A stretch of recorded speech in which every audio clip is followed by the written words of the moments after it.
Um, I haven't been doing a lot of videos other than just chicken management videos and periodic reports on the Omega rocks, which are, they're 8 weeks old now. Hard to believe, and they're huge. They're already bigger than a grown Bantam coach in hens. And they're looking really good. So it'll be a while before I can judge which males I'm going to keep.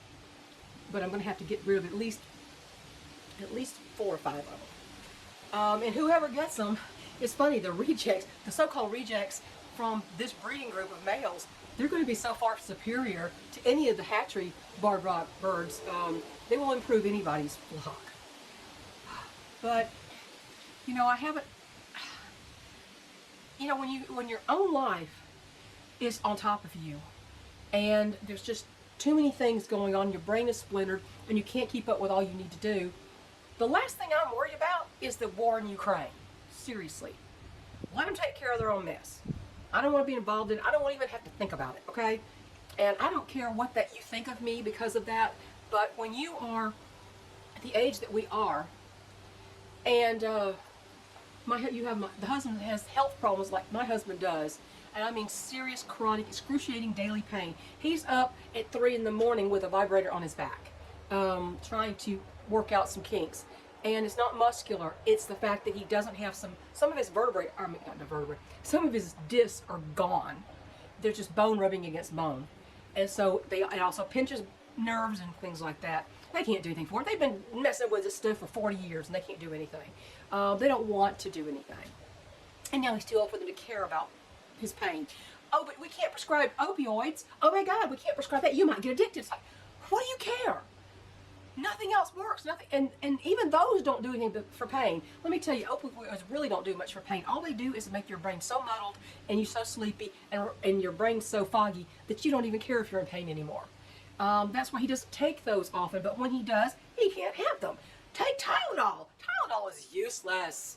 The only thing it's good for is killing your liver. It's no good for actual real pain. So we're dealing with that all the time. And with all the things around this homestead that need doing, I mean, I've got fencing in posts. And a guy's coming sometime late today to try to tell us what he's going to charge us to put those up for us because I can't get to it. We've got our gate that we were making, a 6-foot gate that we're going to put down where that lattice work fell on the house and it looks terrible. It's all open to the, and we wanted to put the gate up. Well, I've got all the stuff that goes to make it. I've got the frame of it constructed. But it's heavy without all the pickets on it. And getting it down, we can get it down there, but then he's going to have to screw in the things that the hooks, the hinge things, the little things that screw in, they stick up like this, and the gate hinge goes over like that. That's what he's got to put into the post. And it's just like we've got 100 things to do. We have to cut grass. We don't have a riding mower anymore. So all he's got is the electric mower, which is not a bad mower, but when the juice runs out, and you got to quit and you got to go recharge it and you got to come back to your project later. But he did a lot of that, and then I said, let me take it over. But I just wanted to give you a report on something that happened this morning. I've been battling for Dane because he had some sort of eye injury, corneal ulcer that came from probably an injury, and I've been battling it. His eye looks a lot better. I may put a video clip of what it looks like yesterday, and then how he was acting yesterday. And this morning he was a lot worse. And after losing 4, now Dane is gone. We had to euthanize him this morning. His head was upside down. He couldn't eat or drink, same as Bodie, which is odd because his started with an eye injury. We thought. It is an eye injury. It was. But what we have come to believe after all the information has been collated, so to speak, we have come to believe that starting with Luna, who had an eye injury, and she did, was treating the eye, and then overnight she went completely blind. And when a bird goes blind and can't eat or drink, we put them down. And that has only happened maybe once or twice. But I think it happened one time before Luna, but it was a chick that would just hatch out his sight. But she died after she lost her sight very quickly. We put her down very quickly because when a bird ceases to be able to eat and drink, whether it's having seizures repeatedly or she can't see anymore, we don't let it continue.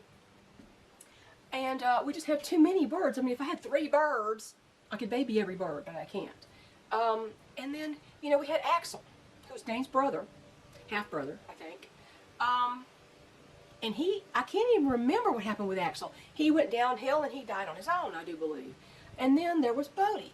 And we fought for Bodie for months, since the end of October last year, all the way till this month. We were fighting for Bodie. Or well, last month, I can't remember. It was last month. Time just kind of melds into each other. The days just kind of fuse together, and I don't even remember how long ago we put down Bodie, maybe 2 weeks. And Dane, eye injury. It was longer than that with Bodie. I can't even remember. I consulted a person who's extremely knowledgeable, has veterinary education, and we treat a lot of things, and I've seen a lot of things that are not in any textbook that I've ever read. And I've got textbooks on my shelf, and not any of them address some of the things I've seen. And so we're treating Dane, and this person says, well, that looks like a nasty old corneal ulcer, and suggested the course of treatment, which I'd already been starting to treat it like an eye injury, and which it was. He was getting better. He went on oral and topical antibiotics in the eye, and oral antibiotics for over a week, and he was doing better, and he seemed like he was doing a lot better. Well, then recently things began to change. The eye's better. It's almost healed as far as I can tell. The iris looks undamaged. But then he began acting oddly. And the more he changed into what happened to Bodie at the end. He started to tilt his head. He started to eat like this, pecking sideways. And this morning, it was getting bad. He could not really lift his head to go over the edge of the water. It didn't matter how low I put it, he just couldn't drink. And then yesterday, it became apparent he was getting a lot worse. This morning, I went out there. I had to separate him overnight because he was beginning to be attacked by Magnus, who's now the head of the flock, and his sire Gunner was beginning to attack him. And he harassed him occasionally, but this was two full-on attacks. Sometimes when somebody's weak in the flock, they know it, and they will attack that because a weak member weakens the entire flock. And that's just kind of an instinctual thing with them. Although it depends on their status in the flock. A hen will take care of another hen who's ailing. But sometimes a hen will actually attack another hen that's ailing. It depends on their relationship in the flock to start with. But it was becoming apparent that he was getting worse. And this morning I went in there and he could not lift his head. His head was actually turned under, almost between his legs.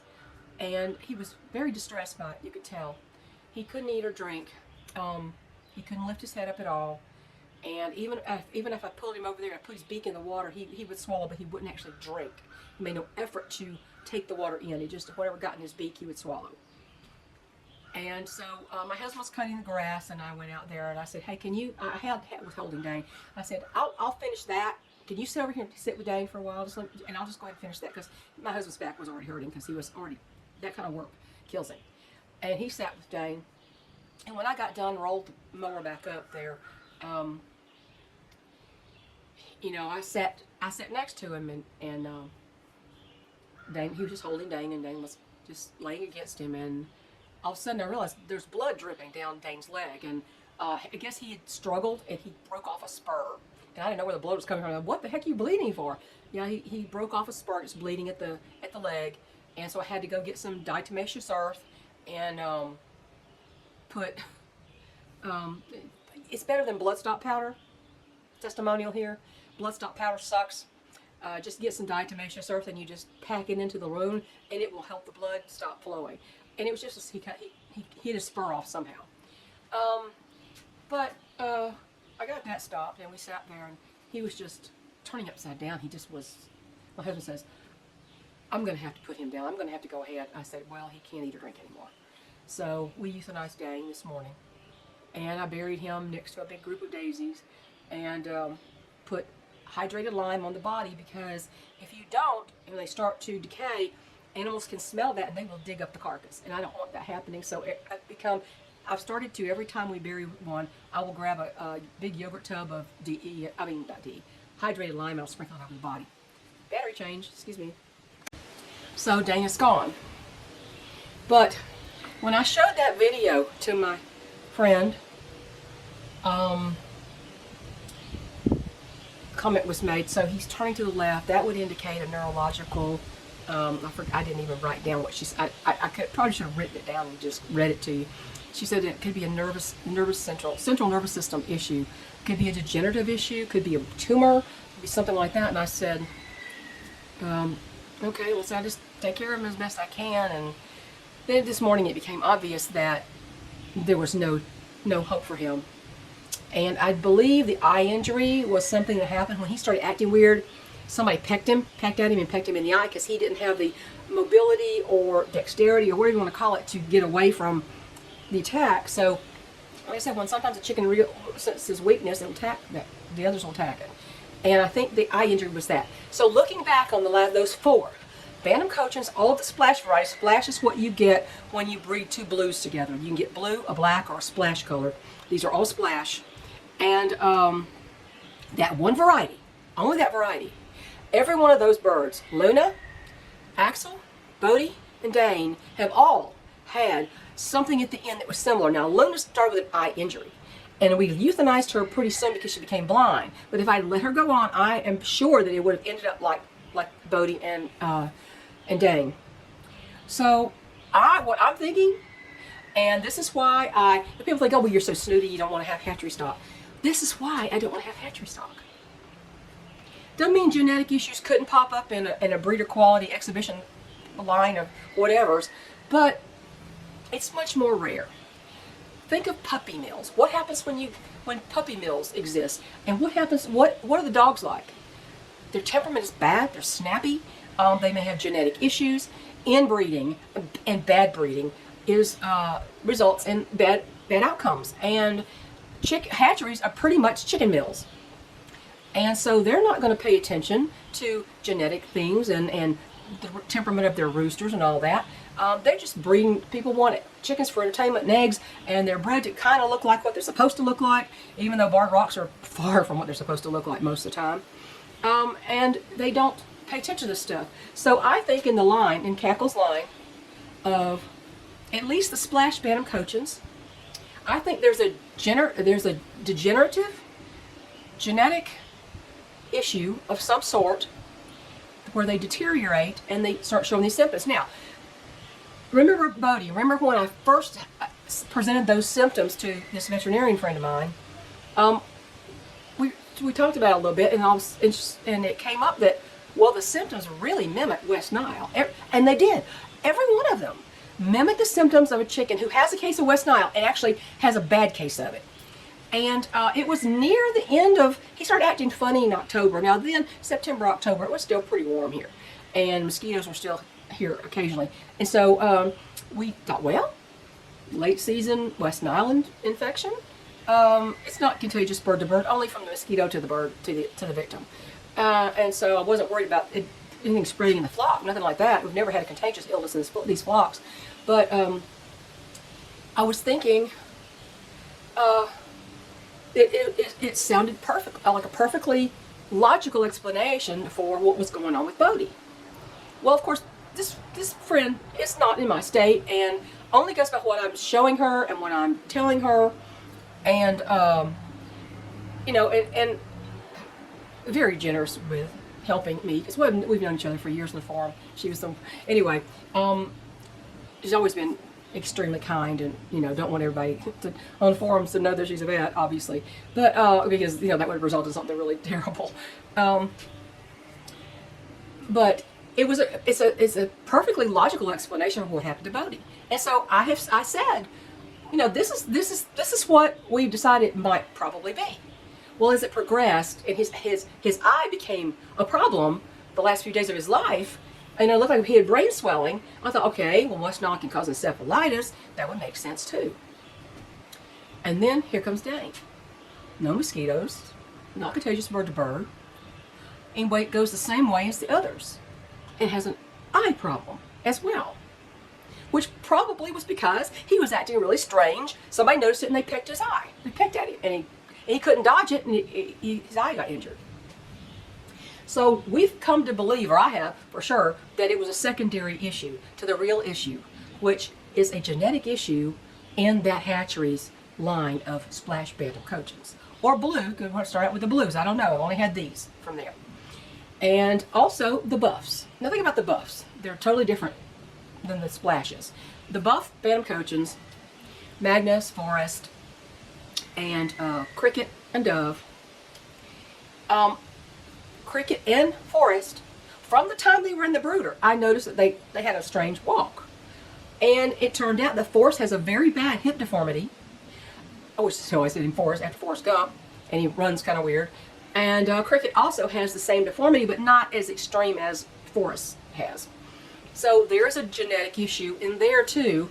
It could be an incubation issue, but I kind of don't think so in this case. I think we've got some genetic deformities there with hips on the buffs. But it's only those two, and I've not seen it in any others. Even Dove's hips are perfect, and she's Cricket. Magnus's. Magnus has no sign of it. So, you know, I don't know for sure about that, but I've come to believe, because in hindsight and gathering all the information together, from Luna to Axel to Bodie, and Bodie hung on for a long time. We fought this with Bodie for a long time. And Dane now, all same variety. I think we've decided it's a genetic issue. Sorry, I have another terrible cough, and it is the pollen and all the stuff blowing around. It's been windy here too. Hang on, let me have a cough break. Sorry. Okay, well, I've got my electrolytes here. And I tell you what, Element, LMNT, the site is drinklmnt.com.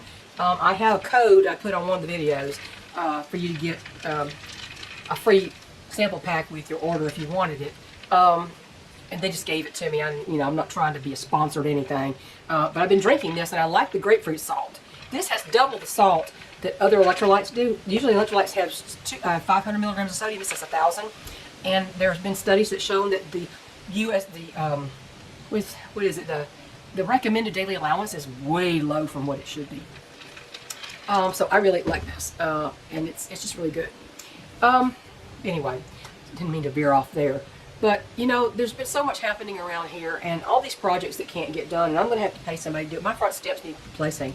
They are rickety, and the paint's all coming off of the things anyway. I'm going to have to paint them, but if I paint them, if I can replace them, you know, they're 30 years old. They're over 30 years old, and they weren't that great to start with. So, I've got so many things here. And, you know, I started looking around. Real estate is ridiculously expensive here. It's still nutty expensive. I can't even believe it. The median price, home price in my area used to be like $400,000. It's over $500,000 now. And as much as I love this place, sometimes it doesn't love me at all. As much as I love this place, and I love my views, and I've been here for 23 years next month, I think it would be easier in another place. Smaller, unfortunately, we have to be a smaller lot. You can't even get acreage like I've got very often here. There's not a lot. Under $1 million that has got the acreage that I have here. But you know, there's so many problems with moving, and you know, the property taxes on somewhere else would be a lot more expensive, because the price would be a lot more expensive than when we bought this house. And I think my husband gets a tax break because of his age. But there's a whole lot of considerations with that. And I've already started throwing money at the SUV to pay it off early. I threw several $1,000s at it this month to try to get that down, because I want that gone, because I'd like to replace the other vehicle with a truck, a small truck, if I can find one. But it's just like life is. And I'm making quilts. I'm trying to make quilts anyway. I'm doing my best. I tell you what, sometimes it's hard when you have to go out there and tend to chickens 15 times a day. The other guy can't do it. And then I'm having to come in and get back in the quilting mood, and, you know, cut fabric and sew fabric, and, you know, it's been hard. I did buy a new desk for my cutting table. It's one of those standing desks. Have you seen them that you can raise and lower, and you can stand at it while it's your computer instead of sitting? Well, I thought, you know, that would make a really good cutting table. I could raise it up to whatever height I needed. I was cutting with my cutting mat on a card table, bending over, and it was killing my back. So I went ahead and bought one. I got one at Walmart for like $83. It has you can program 3 different settings. They go really high, really low. It's awesome. It was easy to put together too. I put it together myself. Normally he puts it together everything. I just put it together. I'm like, dang, I can do this, because he was hurting and something else is going on. But you know, I'm trying to hold on to a normal life here. And people are talking about Congress and this and that and this.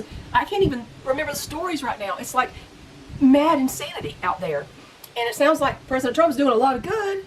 Of course, we all want it done faster, and we want we want what we want when we want it, right? But, I can't do anything about that. I can't do anything about any of that. There's all kinds of strange headlines going on, and they're like, I don't care. I'm beginning to be somebody that just doesn't care. Because my life is right here. What I can control, and sometimes what I can't control, is right under my nose. And we went yesterday to look at a house that was, it would be great. It's in a good area, not too far from here. It's a different city. But it's one of the closer in parts of that town than the further out ones. So it's like being at home, right? Pretty much. It's a little further than that. But we went and looked at it. Beautiful house. Had never been sold since it was built in 2004. Had only just over an acre. But one thing it had that everything else doesn't seem to have around here is it had outbuildings. It had a storage barn with a pen attached to it that could be turned into a chicken coop. It had a separate big carport, and it had another. We had one that was half building and half carport ones where you got storage, and they had so much storage. And I thought, wow, I haven't come across anything with outbuildings like that. And it's more than I want to spend, obviously. And I would prefer to have more than an acre. But the way this was situated, it was so much better. You could, on one side, it had another road. So there's nobody over there. There was a road that went up behind, in the back somewhere. I didn't go up it. And then on the other side, there was a lot of room in the lot between this house and the other house. So and across the street was a beautiful pasture with nice fencing. And I thought, a little over an acre, and it's got all of this and privacy too. I could dig that. Not the only fly in the ointment. Well, there's 2 of them actually. I don't know how much a fly one is, but the listing said no HOA, no fees or nothing like that, because I don't want an HOA. But it did say light restrictions. I'm like, light restrictions. I don't want any restrictions, but where I live now has light restrictions. It says no mobile homes can be put on a lot and no pigs. I can have anything else I want. I can have horses, cows, goats, whatever, but no pigs, which is fine with me. I guess that'd be called a light restriction, but I don't know what they mean by light restrictions. What, no farm animals? That would mean I couldn't have my chickens. That one building with a pen, that's perfect for a barn for chickens. Perfect. But, and then the second one is something we've been working on here. It's a rental it's been used as a rental cabin. So it's got all the amenities, it's very nice. And it's called Cabin in the Pines. And it's a log home. It's a true log home, not log sided. It's a log home. But the thing is, the pines.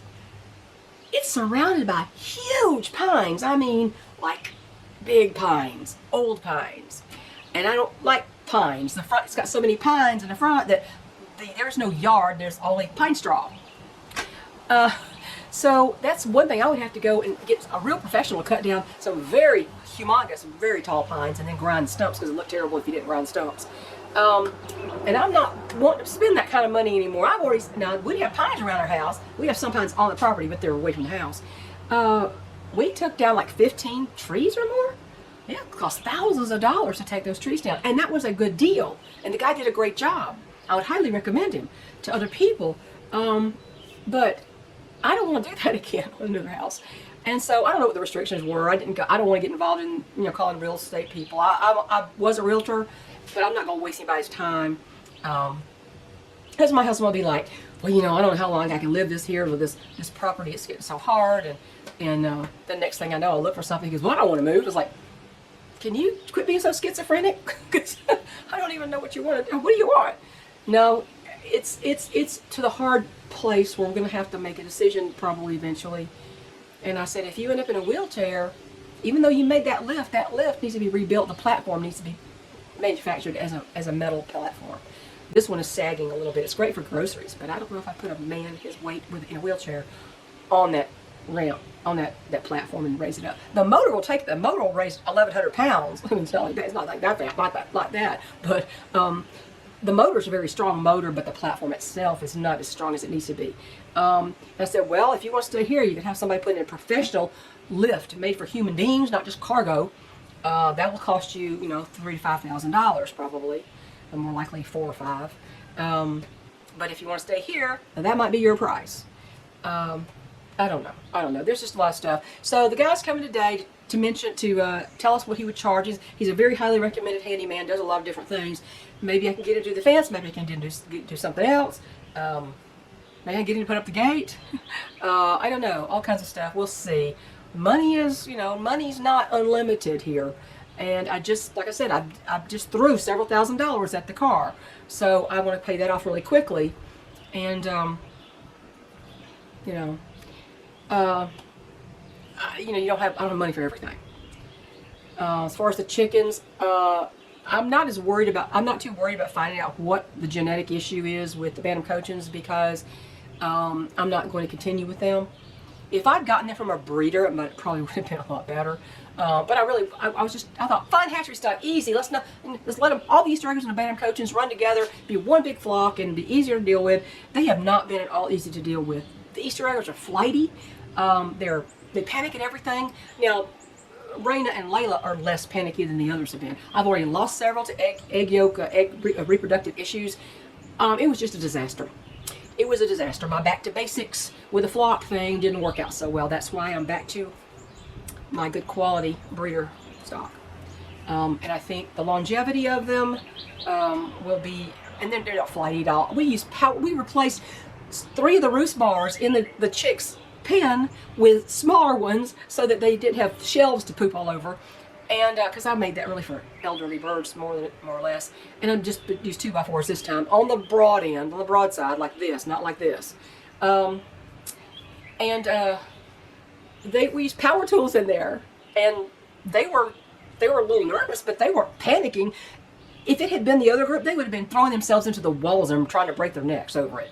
So this is the difference in temperament and personality. These are calmer birds. They're the most trouble-free breed I've ever owned, except for the first 2 hatchery girls, which I adore. It's why I learned to love barred rocks. But they both died of reproductive malfunctions. At least one did live to 5. But anyway, so I don't know how much I want to comment on the world, because the world's going to have to go on without me. I mean, there's all kinds of headlines, and I can't even think right now what they are, because I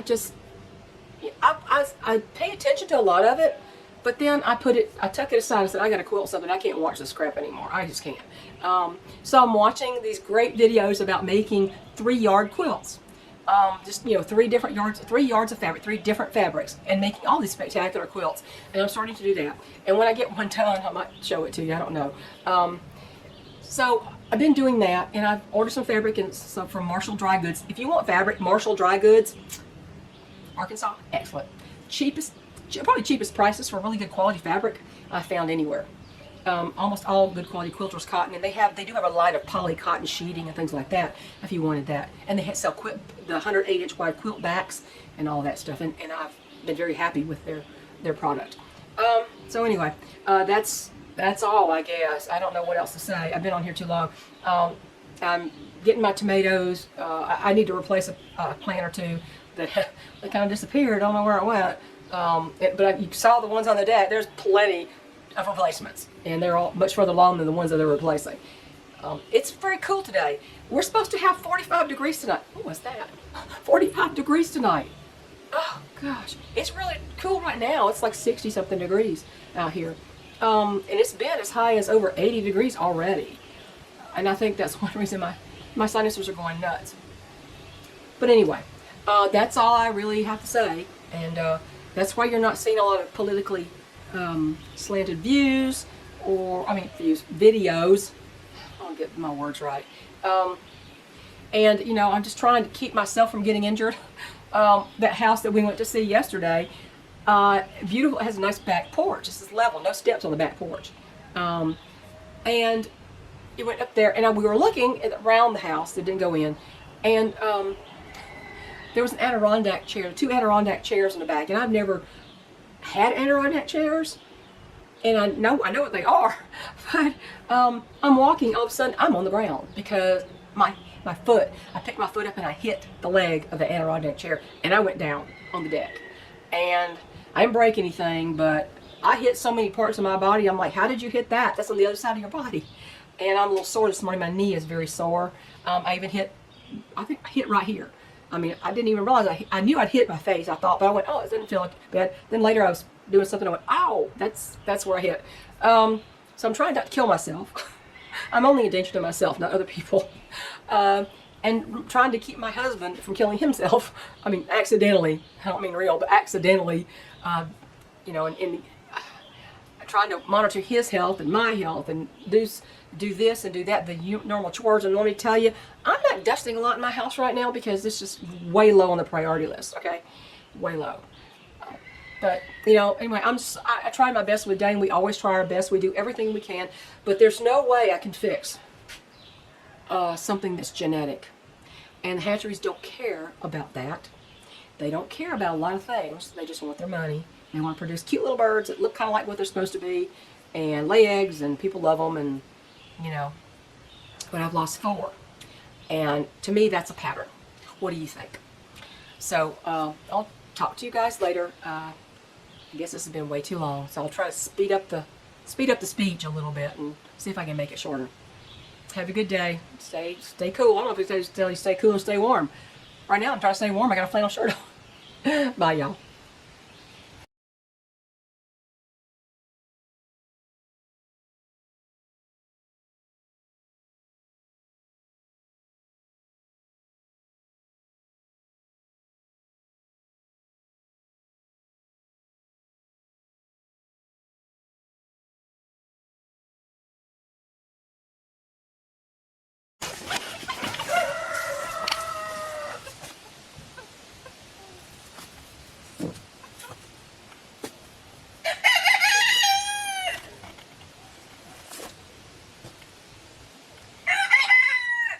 Can he put his neck in there to drink?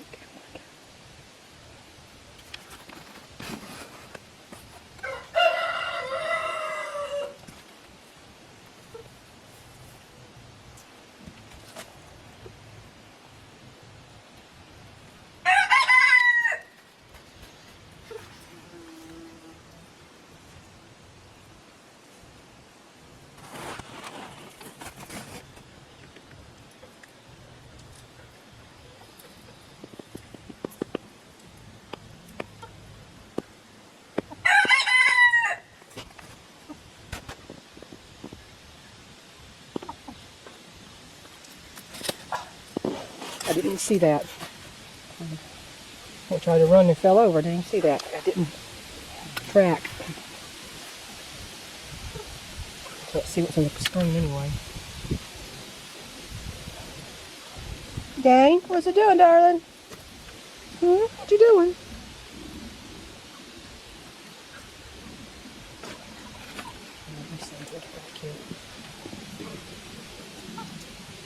He was scared of Layla. That's odd.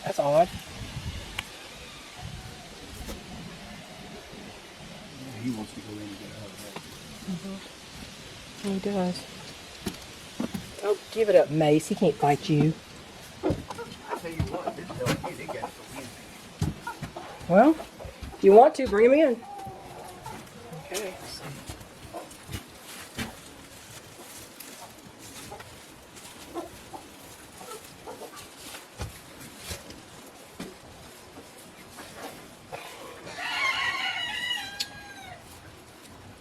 Can you reach up there and eat some stuff? Can you eat? Can you eat something?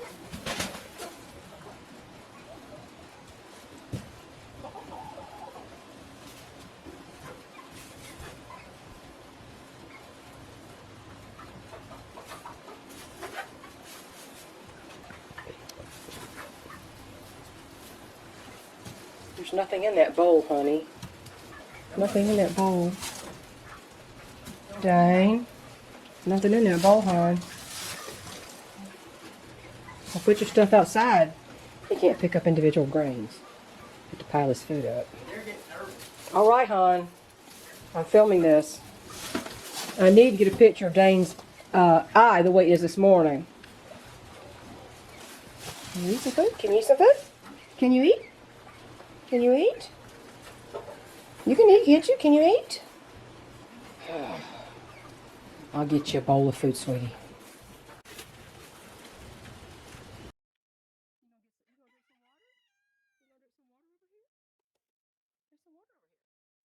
you drink some water? Can you drink water? Can you reach your head down in there? I haven't seen him take a sip of water at all. I'm filming him in the cage. At least your eyes open. Oh, I keep getting pieces of infection out of there. It's like it's being pushed out. But he also almost gurgled in his head. I don't know. I don't know what's going on. Poor baby. You having a hard time with your leg? What's wrong with your leg? What's wrong with your leg? You're holding it up. Are you okay? It's okay, baby. It's okay.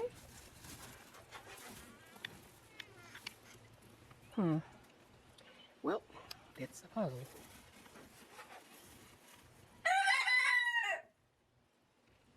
Seems to me splash bantam coaching roosters don't have longevity in this barn or anywhere else probably. All splash bantam coachings, from Luna down to him. 3 of them roosters. With similar things happening. What are the odds? Why do you keep lifting up your left leg, huh? What's wrong with it? I don't know.